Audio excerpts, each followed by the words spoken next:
Hello students, आज की हमारी चर्चा का टॉपिक है पीवी नरसिम्हा राव, चौधरी चरण सिंह और एमएस स्वामीनाथन को भारत रत्न। प्रतियोगी परीक्षाओं की दृष्टि से ये टॉपिक बहुत ही इंपॉर्टेंट है, क्योंकि प्रतियोगी परीक्षाओं में इससे संबंधित प्रश्न जो है वो पूर्व में पूछे जा चुके हैं। प्रधानमंत्री नरेंद्र मोदी ने हाल ही में अपने सोशल मीडिया हैंडल एक्स पर इन तीनों को भारत रत्न सम्मान दिए जाने की घोषणा की। मैं हूं विवेक सक्सेना और आप देख रहे हैं साहित्य भवन का यूट्यूब चैनल। यदि आप किसी प्रतियोगी परीक्षा की तैयारी कर रहे हैं और मेरे यूट्यूब चैनल पर नए हैं तो इस चैनल को अवश्य ही सब्सक्राइब कर लें। अब आते हैं अपने टॉपिक पर। इन तीन हस्तियों को जो है वो भारत रत्न सम्मान दिया गया है। पीवी नरसिम्हा राव और चौधरी चरण सिंह देश के प्रधानमंत्री रह चुके हैं और एमएस स्वामीनाथन जो हैं वो प्रसिद्ध कृषि वैज्ञानिक हैं। इन तीनों हस्तियों को ही मरणोपरांत भारत रत्न से सम्मानित करने का निर्णय लिया गया है। अब आते हैं पीवी नरसिम्हा राव के बारे में आपको बताते हैं। पीवी नरसिम्हा राव जो है वो वर्ष 1991 से 1996 तक भारत के प्रधानमंत्री रहे थे। वह देश के गृह मंत्री, रक्षा मंत्री, विदेश मंत्री व मानव संसाधन विकास मंत्री भी रहे थे। मानव संसाधन विकास मंत्रालय का नाम भारत सरकार ने परिवर्तित कर शिक्षा मंत्रालय कर दिया है। अब इसे शिक्षा मंत्रालय के नाम से जाना जाता है। वह आंध्र प्रदेश के मुख्यमंत्री भी रहे थे और वह देश के 9वें प्रधानमंत्री थे। प्रश्न किस तरह से फ्रेम हो सकता है? देश के 9वें प्रधानमंत्री रहे किस व्यक्ति को हाल ही में भारत सम्मान से सम्मानित करने का निर्णय लिया गया है? तो हमारा उत्तर क्या होगा? पीवी नरसिम्हा राव। अगर प्रश्न इस तरह से हाल ही में भारत रत्न से सम्मानित पीवी नरसिम्हा राव किस राज्य के मुख्यमंत्री रहे थे? तो हमारा उत्तर क्या होगा? आंध्र प्रदेश।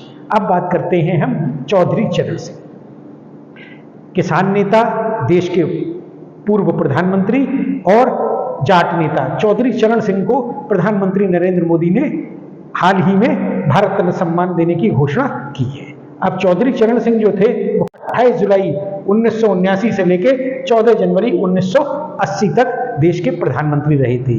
वह देश के 5वें प्रधानमंत्री थे। प्रश्न किस तरह से फ्रेम हो सकता है कि देश के 5वें प्रधानमंत्री रहे किस शख्सियत को हाल ही में भारत रत्न से सम्मानित करने का निर्णय लिया गया है? तो हमारा उत्तर क्या होगा? चौधरी चरण सिंह। ये उत्तर प्रदेश के मुख्यमंत्री भी रहे थे। इनका जन्मदिन जो है 23 दिसंबर जो है वो किसान दिवस के रूप में मनाया जाता है। अब प्रश्न किस तरह से किसान दिवस के रूप में किस पूर्व प्रधानमंत्री का जन्मदिन मनाया जाता है? तो चौधरी चरण सिंह। या किसान दिवस किस तिथि को मनाया जाता है? तो 23 दिसंबर। वह देश के उप प्रधानमंत्री व वित्त मंत्री भी रहे थे। और एक बात आपको इंपॉर्टेंट क्या बता दूं कि चौधरी चरण सिंह उत्तर प्रदेश के मुख्यमंत्री भी रहे थे। अब आते हैं तीसरी शख्सियत जिन्हें भारत रत्न सम्मान देने का निर्णय लिया गया है। वो है डॉक्टर एमएस स्वामीनाथन। आप सभी लोग इनके नाम से परिचित होंगे।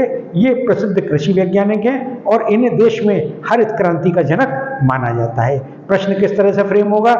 देश में हरित क्रांति के जनक जिन्हें हाल ही में भारत रत्न सम्मानित करने का निर्णय लिया गया है, तो वहां जो ऑप्शन हमारा करेक्ट होगा वो एमएस स्वामीनाथन, प्रसिद्ध कृषि वैज्ञानिक जिन्हें हाल ही में भारत रत्न से सम्मानित करने का निर्णय लिया गया है, उनका नाम है एमएस स्वामीनाथन। इन्हें पद्म विभूषण, पद्म भूषण व पद्मश्री पुरस्कार से भी सम्मानित किया जा चुका है और ये विश्व खाद्य पुरस्कार और नॉर्मन बोरलॉग पुरस्कार से भी इन्हें सम्मानित किया जा चुका है। एक बात आपको और बता दें कि इन तीनों से पहले कुछ ही दिन पहले प्रधानमंत्री नरेंद्र मोदी ने अपने सोशल मीडिया हैंडल पर देश के उप प्रधानमंत्री लाल कृष्ण आडवाणी को भारत रत्न सम्मान देने की घोषणा की थी। और इससे पहले जो है बिहार के पूर्व मुख्यमंत्री कर्पूरी ठाकुर को जो है भारत रत्न सम्मान देने का निर्णय लिया गया था। एक जीके एक्सपर्ट होने के नाते मैं आपको एडवाइस करूंगा कि प्रतियोगिता साहित्य की करंट अफेयर्स हिंदी मासिक पत्रिका का अध्ययन अवश्य करें। धन्यवाद।